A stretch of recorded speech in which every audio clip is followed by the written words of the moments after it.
नमस्ते दोस्तों, मैं आज आपके साथ शेयर करने वाली हूँ एक बेहतरीन किताब जो कि आपको बताएगी, समझाएगी कि हम जो हमेशा सोचते रहते हैं, हमारे दिमाग के अंदर जो हमेशा बातें चलती रहती है, जो थिंकिंग चलती रहती है, वो हमेशा सच नहीं होती है और हमें इस पर विश्वास भी नहीं करना चाहिए। तो इसी टॉपिक पर आधारित मैंने एक किताब पढ़ी है जिसका नाम है don't believe everything you think और इसके लेखक है जोसेफ निग्युएन और इनका जो सरनेम है वो थोड़ा सा मुझे प्रोनाउंस करने में प्रॉब्लम हो रहा है, तो गलत अगर प्रोनाउंस किया है मैंने तो मुझे माफ़ कीजिएगा। तो ये जो किताब है, वैसे तो ये किताब बहुत ही पतली है, बहुत आसानी से आप इसको पढ़कर ख़त्म कर सकते हो बहुत जल्दी, पर बहुत इफ़ेक्टिव बुक है। तो ये किताब के टॉपिक्स मुझे इतने ज़्यादा इफ़ेक्टिव लगे कि मैंने इसका जो है पूरा समरी यहाँ पर लिखा है पूरे किताब का, ताकि मुझे जब मन हो मैं इस किताब को पढ़ सकूं। मतलब इस किताब की जो समरी है वो मुझे जल्दी से जल्दी मिल जाए जब भी मुझे इस किताब को फिर से पढ़ने का मन हो।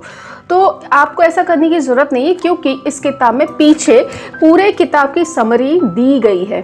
तो आपको जब भी मन हो आप इस किताब की समरी को पढ़ सकते हो, पर तभी पढ़ना जब आप इस किताब को एक बार पढ़ चुके हो, क्योंकि बिना एक बार पढ़े आप किसी भी किताब की कोई भी समरी पढ़ो तो वो किताब पूरी तरह से आपको समझ में नहीं आएगी। तो सबसे पहले तो एक बार एटलीस्ट आप इस किताब को पढ़िए और फिर जब आपको इसकी बातों को फिर से पढ़ना हो, फिर से जानना हो, फिर से याद करना हो, तो आप इसके एंड में समरी दिया हुआ है तो उसको आप पढ़कर इस किताब को पूरी तरह से फिर से जान सकते हो।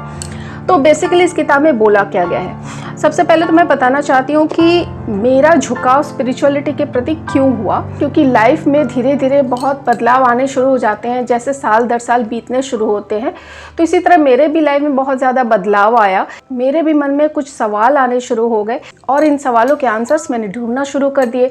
तो इसी की वजह से मेरा झुकाव स्पिरिचुअलिटी के प्रति हो गया। तो यही चीज़ इस किताब के जो ऑथर है उनके साथ भी यही चीज़ घटी थी। उन्होंने भी मेंशन किया है कि वो भी अपनी लाइफ में बहुत सारे सवाल उनके दिमाग में चलते थे, तो उनके आंसर्स ढूंढने के लिए उन्होंने अपने जीवन शैली को बदला, खान पान में बदलाव किए। पर फिर भी जब सब कुछ मेडिटेशन वगैरह करने के बावजूद भी, जीवन शैली को बदलने के बावजूद भी उनको मन में शांति नहीं मिलती थी। जब वो नॉर्मल लाइफ में आते थे तो फिर से दिमाग में बातें चलना शुरू हो जाती थी, वो स्ट्रेस रहते थे, वो परेशान रहते थे।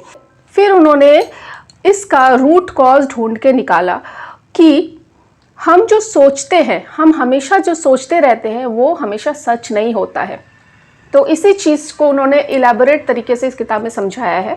उन्होंने बोला है कि हमारा जो रूट कॉज है हमारी सोच ही है। सोच मतलब हम थॉट्स नहीं, जो थॉट के ऊपर हम थिंकिंग करते हैं वो। क्योंकि इन्होंने इस किताब में अच्छी तरह से बताया कि थॉट्स एंड थिंकिंग पूरी तरह से डिफरेंट थिंग होते हैं। थॉट्स जो होता है वो डिवाइन होता है, वो एफर्टलेस होता है, वो वेटलेस होता है, उसका वो स्ट्रेट हमारे दिमाग में पॉपअप होता है। और जब हम वहीं पर अटक कर उस थॉट पर विचार करना शुरू कर देते हैं तब वो कहलाता है थिंकिंग, और यही प्रॉब्लम होता है, यही सारी समस्याओं का जड़ होता है। अभी जैसे कि हमें पता चल गया कि थॉट से हमें कोई समस्या नहीं है, समस्या हमारी जो है वो है थिंकिंग से। थिंकिंग से ही सारी सफरिंग पैदा होती है। तो अभी हम बिना नेगेटिव थिंकिंग किए पॉजिटिव थिंकिंग हमेशा कैसे कर सकते हैं।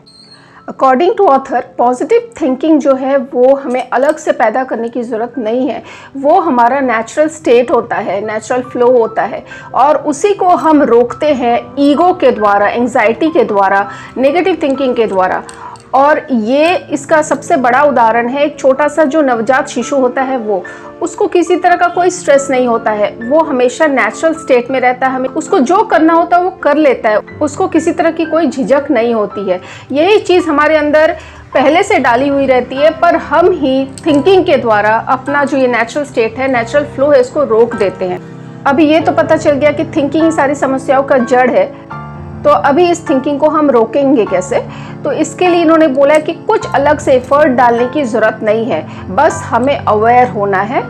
जब हमारे दिमाग में कोई बातें चल रही होती है या हम बहुत ज़्यादा ड्रेन फील कर रहे हैं, एनर्जी नहीं है हमारे अंदर, तभी हमें पता होना चाहिए कि हमारे अंदर नेगेटिव इमोशंस पैदा हो रहे हैं और ये हमारे लिए हार्मफुल है। ये जब हम सोचना समझना शुरू कर देते हैं, कॉन्शियस होना शुरू कर देते हैं, तो ये धीरे धीरे अपने आप ही कम हो जाता है। पूरी तरह से थिंकिंग को ख़त्म करना पॉसिबल नहीं है, धीरे धीरे इसको आप मिनिमाइज़ कर सकते हो। अभी थिंकिंग को अगर हम स्टॉप कर देते तो हम क्या एकदम से बैठ जाए, अपने गोल्स के बारे में सोचे नहीं। तो इन्होंने गोल्स के बारे में भी बोला है कि गोल्स भी दो तरह के होते हैं, एक आउट ऑफ डेस्परेशन, एक होता है आउट ऑफ इंस्पिरेशन। जब बहुत ज़्यादा फ्रस्ट्रेशन रहता है, बहुत ज़्यादा हमारे ऊपर प्रेशर रहता है, तब उस काम को, उस गोल को पूरा करना हमारे लिए ज़रूरी हो जाता है। वो काम अप टू द मार्क नहीं होता, बहुत ज़्यादा हमें टेंशन देता है। और जो इंस्पिरेशनल वाला जो गोल होता है, जिससे हम खुद से करना चाहते हैं, किसी से इंस्पायर होकर हमारे अंदर से वो कॉलिंग आता है, करने की चाह होती है, वो काम करने में अलग ही अनुभव होता है, उस काम को करने में एक अलग ही आनंद मिलता है। तो हर एक जो गोल है वो हमें आइडेंटिफाई करना बहुत ज़रूरी है कि वो आउट ऑफ डिस्परेशन है या आउट ऑफ इंस्पिरेशन है। अभी जब हमें पता चल गया कि हमारा नेचुरल स्टेट है हमेशा खुश रहना, हमेशा जॉयफुल रहना, फ्रीडम, और हम जब अपने ईगो को पूरी तरह से ख़त्म कर देते हैं, तो फिर क्या होता है? ईगो जो है बहुत ज़्यादा ज़िद्दी होता है, वो अपनी जगह को छोड़ना नहीं चाहता है। जब आपको पता चलता है कि ईगो को आपने त्याग दिया है, आप बिल्कुल अपने नेचुरल स्टेट में आ गए हो, तो आप बहुत ज़्यादा अनकंफर्टेबल फील करते हो। ये अनकंफर्टेबल फील आपको ईगो ही करवाता है, क्योंकि वो अपनी जगह को वापस पाना चाहता है। तो यहाँ पर बोला ही गया है कि we can't prevent that initial reaction, but we can always remember the truth and return to our natural state of peace, and that's all that matters. जब हमें पता चल जाता है कि हमारा नेचुरल स्टेट ही, नेचुरल फ्लो ही सब कुछ है, वही रियल है, तो हमें आसानी हो जाती है उस स्टेट में वापस आने में। तो दोस्तों, ये किताब मुझे वैसे बहुत अच्छी लगी है। इसमें और भी बहुत सारी चीज़ें बताई गई है, बहुत सारे अच्छे अच्छे एग्जाम्पल्स भी दिए गए हैं आपको अच्छी तरह से बातों को समझाने के लिए। जैसे कि एक मडी वाटर वाला एग्जाम्पल है, जो कि आपको समझाता है कि जैसे पानी में मिट्टी घुल जाता है, तो जब तक वो मिट्टी सेटल नहीं होता है तब तक वो पानी क्लियर नहीं होता है। उसी तरह हमारे दिमाग में भी जब बातें चलती रहती हैं, उसको हम ज़बरदस्ती अगर निकालने की कोशिश करते तो वो और ज़्यादा घुल जाता है और ज़्यादा गंदा हो जाता है। तो उसको सेटल होने देना चाहिए, वो अपने आप क्लियर हो जाता है। जैसे पानी क्लियर हो जाता है, वैसे हमारा माइंड भी क्लियर हो जाता है। इसी तरह के और भी बहुत सारे एग्जाम्पल्स दिए गए हैं इस किताब में। तो ओवरऑल ये किताब मुझे बहुत अच्छी लगी, और इस किताब के एंड में जो है आप कैसे अपने थिंकिंग को रोक सकते हैं, उसके उपाय बताए गए हैं। बहुत सारी टिप्स एंड टेक्निक्स दी गई है, उसको आप जान सकते हैं, पढ़ सकते हैं। ये किताब बहुत अच्छी है, एक बार ज़रूर पढ़िए आप। मैं इस किताब को हाईली रिकमेंड करती हूँ आप सबको।